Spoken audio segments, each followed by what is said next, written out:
Marche arrière, vas-y, go! Moi, je m'appelle Pierre-Henri de Mozas, je suis le directeur technique du judo Antan-Canoës-Toulouse. Moi, je travaille avec des jeunes en situation de handicap depuis 1995. Ça s'est fait tout simplement. J'avais des dirigeants qui étaient éducateurs spécialisés. Et du coup, suite à ça, on a mis en place des passerelles pour pouvoir pratiquer le judo. J'ai fait que développer le judo, le para-judo, en fait, le judo des personnes en situation de handicap. On est conventionné avec, donc mon club est conventionné avec 15 établissements. Et dans la journée, je travaille sur différents établissements, des IME, des foyers de vie, des ITEP. Et en fait, grâce à ça, on a mis en place des fiches d'évaluation. Et dès que les jeunes sont capables d'eux, ils ont la possibilité de venir à l'inclusion. Je suis Damien Villamagna, j'ai une licence TAPS, activité physique adaptée, et je travaille dans un CESAD, un service spécialisé, qui accueille des enfants en situation de handicap, et notamment des autistes, de 0 à 20 ans.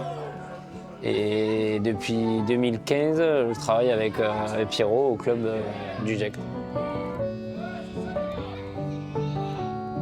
Je m'appelle Christophe, j'habite au Soleil. Mon fils vient au judo ici depuis 2 ans et demi, c'est sa 3e année. Nous avons connu le judo par des éducateurs de mon fils. C'était le seul club qui acceptait un enfant handicapé. Donc, mon fils a un handicap multiple vis-à-vis de, c'est cérébral, à la fois de la motricité globale et fine. Et donc, il a beaucoup progressé depuis qu'il vient ici. C'était difficile au début. Et grâce à l'encadrement de Damien, qui aide Pierrot, et donc, il a pu progressivement s'intégrer au groupe. Ce qu'on doit éviter, c'est l'inclusion à tout prix et créer des situations d'échec.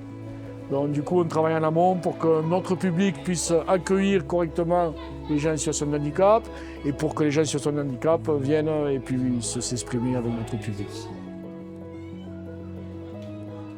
Pour qu'ils réussissent à s'exprimer, il fallait adapter vraiment les séances, donc trouver des niveaux de formulation qui correspondaient au public. Et au début, c'est ça qui m'a beaucoup plu, me creuser la tête pour trouver des solutions, des jeux, différentes façons de passer les messages, de façon à les amener progressivement au judo. Dans un premier temps, je ne savais pas dénaturer l'activité, je faisais vraiment que du judo, avec des gens donc, déficients, moyens, légers. Et petit à petit, je me suis intéressé davantage aux personnes atteintes d'autisme, aux personnes un peu plus déficientes, plus profondes, plus sévères. Et donc là, il a vraiment fallu dénaturer l'activité, amener des séquences pédagogiques réalisables avec un public qui était sans communication. Et je pense que ça a été là ma force, où on a pu, voilà, ce qui me plaît, c'est la communication de cœur à cœur. Tous les liens qu'on a pu créer, et des liens d'ailleurs qui continuent, parce que j'ai les enfants à l'âge de 6 ans dans les IME, depuis 1995, et maintenant j'ai dans les foyers, c'est des adultes. Et ils font déjà du judo avec moi depuis 25 ans. C'est énorme, quand ils changent d'établissement, ils retrouvent le même prof de judo. Donc c'est quand même un lien fort, et surtout cette régularité, elle est hyper importante pour eux, parce que c'est rassurant. Hein. Je passe de l'IME à un foyer, hop, je fais du judo avec le même prof. Donc j'ai ce lien qui m'aide à accepter les nouvelles situations. Ce qu'il y a de bien, c'est que c'est le seul sport qu'il fait depuis 3 ans où il est avec des valides. Il avait fait déjà de l'équithérapie, donc il était qu'avec des enfants en situation de handicap. Il fait aussi du handisport avec une prof de sport. Et donc on n'a pas trouvé d'autres clubs qui acceptent une mixité à travers le sport. Donc ça c'est intéressant puisque ça permet des échanges, ça permet, même s'il n'y a pas beaucoup de dialogue, mais de travailler, on va dire, avec des élèves différents, donc valides. Et donc je pense que c'est bénéfique dans les 2 sens. Tout est mis en place pour que le jeune soit en réussite, que tout est adapté pour une inclusion totale. Il n'y a pas de différence. Dès le plus jeune âge, les jeunes en situation de handicap sont inclus de façon normale et du coup ça fait aussi du bien aux jeunes du club de voir ça au quotidien et de ne pas faire de différence finalement. Depuis 30 ans, en fait, j'ai beaucoup appris auprès des éducateurs spécialisés. J'ai eu la chance de travailler avec des gens passionnés et qui m'ont petit à petit apporté ce qui me manquait pour pouvoir travailler justement avec ce public. Hein.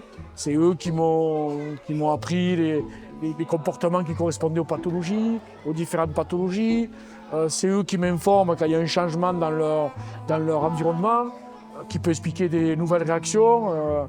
Voilà, et du coup, on fait vraiment un super boulot avec eux. Disons que sur la particularité de TSA, avec les troubles que ça engendre et les adaptations qu'il faut faire, je lui apporte quelques billes qu'on travaille nous au quotidien, mais après dans la pédagogie et tout l'ensemble, c'est quand même Pierrot qui manage et qui m'apprend énormément. Ça lui a fait beaucoup travailler aussi la réactivité, parce qu'il par rapport à notre enfant, il va être beaucoup plus lent à réagir aux consignes, à faire des gestes rapidement. Ensuite, la coordination, très important pour lui. Voilà, tout un ensemble au point de vue moteur, coordination, réactivité, les appuis et puis des gestes moteurs à faire. Par exemple, quand il a fait un petit combat, il n'est pas capable encore de remettre son kimono en place. Il l'a mis en LED. Sinon, il va rester débraillé jusqu'à la fin de la séance. C'est des choses qui paraissent simples pour notre enfant, mais pour lui, ce n'est pas encore acquis. Ça ne fait que évoluer. Chaque année, j'ai l'impression qu'il y a de plus en plus de jeunes inclus dans le club et qui, de façon toujours bienveillante et positive, en tout cas, au sein du club. Et ça permet des choses formidables.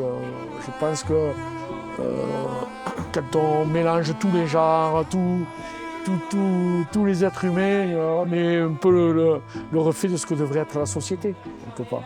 Il n'y a plus de différence. Franchement, ça c'est ce qui saute aux yeux, c'est que y a pas de, on fait pas, ils sont pas de côté, ils sont pas mis de côté, ou vraiment ils sont considérés à part entière et c'est normal. Au début, il était très stressé d'être parmi les autres. Là déjà, il arrive plus détendu, il connaît le groupe, il n'est plus en état de stress. Et progressivement, ça va mieux. Voilà. Le bienfait du judo, c'est que même si tu ne comprends pas les consignes en langage réceptif, tu vois, en imitation, au judo, tu as le droit de copier. Et du coup, c'est ce qui permet de se fondre dans la masse et d'arriver à faire ce qui est des gestes quotidiens que tu ne pourrais pas faire en restant à l'école. Notre objectif à long terme, c'est que dans tous les clubs, on puisse accueillir les gens en situation de handicap. Moi, j'interviens dans l'établissement où les jeunes sont regroupés, mais après, ils ont chacun leur maison, leur endroit de vie. Et il faudrait que chaque club, près de leur endroit de vie, puisse accueillir les personnes en situation de handicap, quelle que soit l'activité. Ça peut être du judo, ça peut être de la danse, n'importe quelle activité sportive, c'est super. Je leur apporte les habiletés motrices fondamentales qui vont leur permettre après de pratiquer un sport n'importe où. Voilà.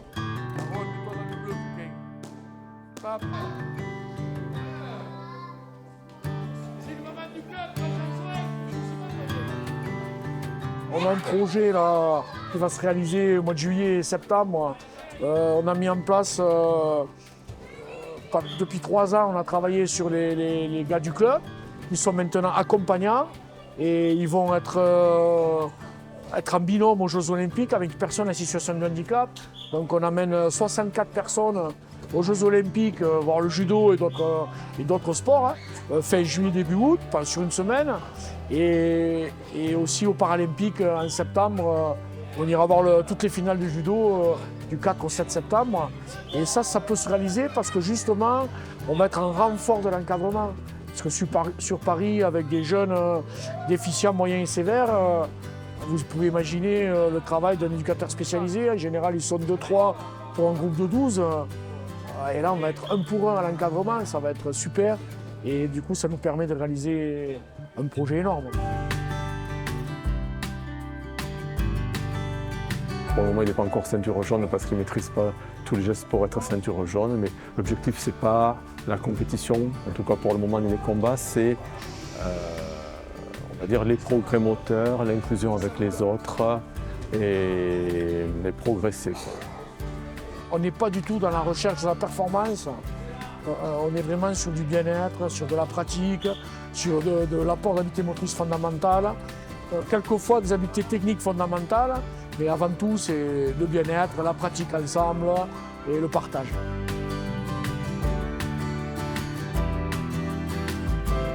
Merci à Damien, merci à Pierrot pour l'avoir inclus, pour leur bienveillance, pour leur rigueur et pour leur dynamisme. Parce que je trouve qu'ils allient bien à la fois la rigueur, faire travailler les enfants, tout en étant bienveillants et pas les rebuter non plus. Ils arrivent à trouver le juste milieu, donc c'est très bien. Voilà, continuez comme ça.